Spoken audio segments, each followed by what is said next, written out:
Hey everyone, welcome back to our channel How to Tutorials. Want to know who took a screenshot of your Snapchat story?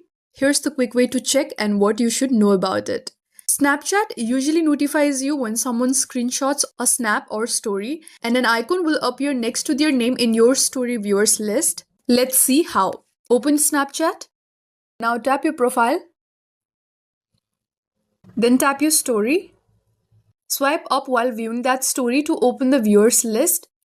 This shows everyone who saw it.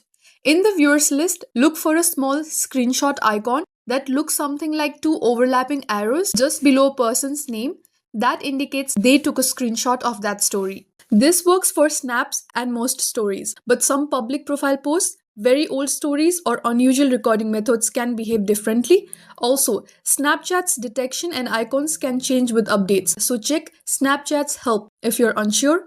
And that's it. That's how you know who screenshot your Snapchat story. If you like this video, please give it a thumbs up, hit subscribe, and let me know in the comments if you have any queries. Thank you for watching, and I'll see you in the next one.